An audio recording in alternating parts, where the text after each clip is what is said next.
राहुल गांधी 3 दिन की विदेश यात्रा पर हैं। अमेरिका में दिए उनके ताजा बयानों की भारत में काफी चर्चा है। अब उन्होंने सिख समुदाय पर कुछ ऐसा बोल दिया कि भाजपा ने मामले को कोर्ट में ले जाने तक की चेतावनी दे डाली। भाजपा नेताओं ने राहुल के इस बयान पर क्या कुछ कहा, ये जानने से पहले इस बात पर गौर करना जरूरी है कि राहुल का ये बयान आगामी हरियाणा चुनाव में कांग्रेस की मुश्किल बढ़ा सकता है, जबकि भाजपा ने तो इसे भुनाना शुरू भी कर दिया। राहुल के बयान से 1984 के सिख विरोधी दंगों का मुद्दा भी काफी गर्मा गया है। रिपोर्ट्स ये कहती हैं कि हरियाणा में बीजेपी फिलहाल बैकफुट पर है। कांग्रेस मजबूत थी, लेकिन कांग्रेस नेता के हालिया बयानों ने भाजपा को बैठे बिठाए एक मुद्दा दे दिया है। हरियाणा में सिखों की आबादी 4.91% है। बड़ी संख्या में हिंदू आबादी है। सिखों को लेकर राहुल गांधी के ताजा बयान पर भाजपा ने इसे देश की छवि खराब करने वाला बयान बताया, जबकि कई सिख नेताओं ने राहुल को इस पर घेरा है। केंद्रीय मंत्री हरदीप पुरी ने कहा कि राहुल गांधी ये झूठी कहानी फैला रहे हैं। चक्रवर्ती क्लास स्टेटमेंट दी जाती है मूर्खता में, तो सवाल ये पूछना चाहिए, राहुल गांधी जी आपने ऐसा बयान दिया, भारत की जनसंख्या कितनी है? 140 करोड़ है। कितने सिख है, कहां रहते हैं, कहां पे आपको किसी सिख कम्युनिटी के मेंबर ने या रिप्रेजेंटेटिव ने कहा कि हमें पगड़ी पहनने में मुश्किलात है? भाई I am a very proud Sikh. मैं पिछले 60 साल से ऊपर से I've been wearing a turban, I've been wearing a kada. I've never come across anyone who said that they have a difficulty in wearing a turban or wearing a kada.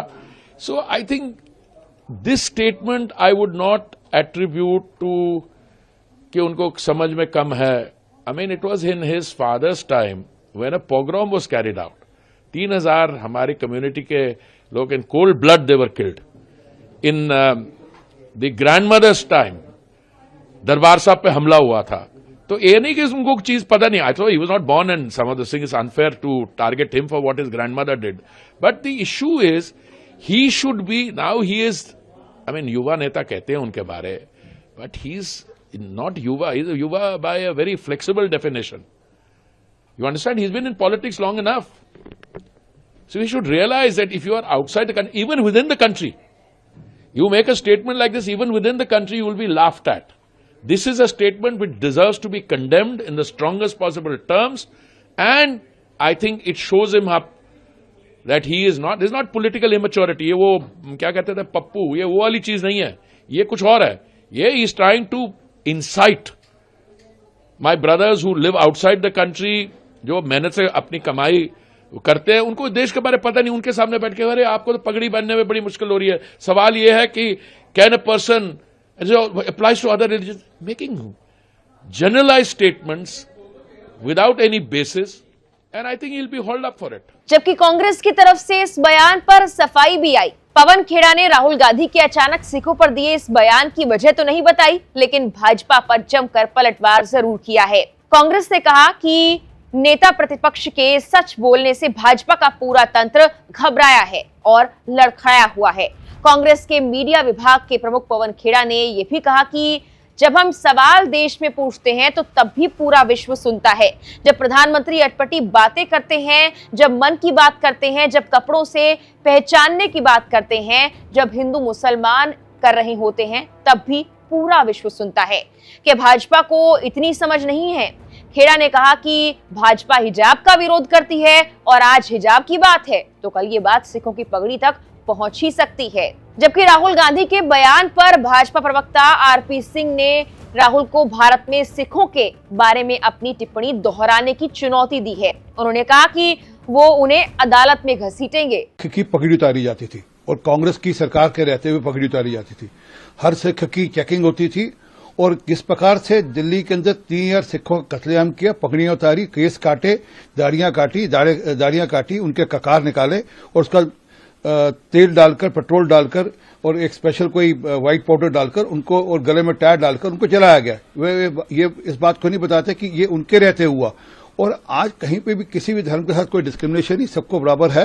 अगर सरकार की scheme जाती है तो सबको एक जैसी मिलती है। अगर आयुष्मान भारत मिल रहा है तो किसी एक के लिए नहीं, अगर प्रधानमंत्री की किसान सम्मान निधि मिली तो किसी एक के लिए नहीं, अगर देश के अंदर लोगों को सिर पे छत या मकान मिल रहे हैं किसी एक के लिए नहीं। रादर अगर वो टारगेट करें मुसलमानों को, मुसलमानों की पॉपुलेशन 15% है और लगभग जो सरकारी जो बेनिफिशरीज है उसमें मुसलमानों की एवरेज जो है वो 33% है। तो देखता है कि प्रधानमंत्री मोदी जी के रहते हुए किसी के साथ कोई भेदभाव नहीं है, सबके लिए भारत सरकार की जो स्कीम है सबके लिए एक जैसी है। परंतु हाँ, विदेश में जाकर वैमनस्य फैलाना, विदेश में जाकर इस प्रकार की बात करना, ये दिखता है कि राहुल गांधी की सोच का। परंतु मेरा राहुल गांधी को चैलेंज है, जो बात वो विदेश में कह रहे हैं सिखों लेकर हिंदुस्तान में कहें और मैं उनके खिलाफ मुकदमा करूंगा, क्योंकि विदेश में जाकर कहने से उनके खिलाफ मुकदमा नहीं बनता। देश में आकर यही बात रिपीट करे ना कि भाजपा ने सिखों की पगड़ियां उतारी या उनके कड़े उतारे, तो मैं उनको वापस ठीक ढंग से कोर्ट के अंदर घसीटूंगा। राहुल गांधी के बयान पर केंद्रीय मंत्री रवनीत सिंह बिट्टू ने भी खालिस्तान जनमत संग्रह का जिक्र करते हुए कहा कि ये एजेंडा अमेरिका और कनाडा में चल रहा है और उन्होंने वहां जाकर इस आग को भड़काने की कोशिश की है। देखो राहुल जी, पहली बात तो ये है, एक एलओपी लीडर ऑफ ऑपोजिशन के ओहदे पे पहली बार गए थे, तो ये लग रहा था भी शायद वो अपनी पप्पू वाली छवि जो है उसे शायद बदलेंगे। मैं तो उनके साथ 15 साल काम करता रहा हूं।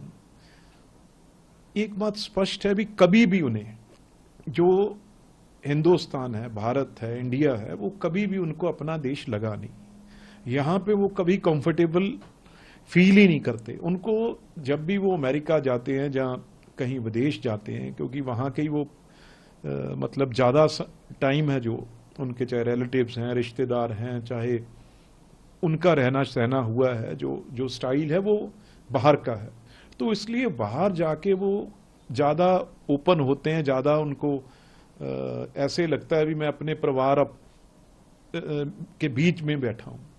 तो वहां पे जाके वो ऐसी बातें करते हैं कि देखो, अब सिखों के बारे में जो बात की है, एक तो पहले भी आपको पता है अमेरिका हो, कनाडा हो, बहुत ज्यादा वहां पे सिखों को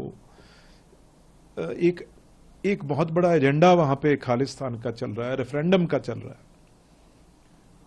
और उसमें ही उन्होंने जाके आग में घी डालने का काम किया है। बता दें कि वॉशिंगटन के वर्जीनिया उपनगर में भारतीय अमेरिकी समुदाय के सैकड़ों लोगों को संबोधित करते हुए राहुल गांधी ने आरोप लगाया है कि आरएसएस कुछ धर्मों, भाषाओं और समुदायों को अन्य की तुलना में कमतर मानता है। उन्होंने कहा कि भारत में राजनीति के लिए नहीं बल्कि इसी बात की लड़ाई लड़ी जा रही है।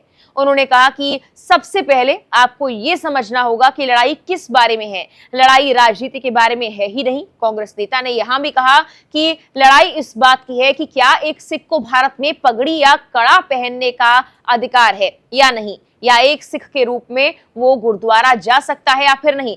लड़ाई इसी बात के लिए है और ये सिर्फ उनके लिए ही नहीं बल्कि सभी धर्मों के लिए है। हालांकि राहुल गांधी का सिर्फ ये बयान नहीं जिसे भाजपा भुनाने में लग गई है। उन्होंने अपनी विदेश यात्रा पर नरेंद्र मोदी और आरएसएस पर कई ऐसे बयान दिए हैं जिसको लेकर भाजपा ने अब मोर्चा खोल दिया है और ये जाहिर तौर पर चुनावों पर असर डाल सकता है, लेकिन किसके पक्ष और किसके खिलाफ ये तो आने वाले चुनाव और उनके नतीजे ही बताएंगे। फिलहाल के लिए इस वीडियो में इतना ही।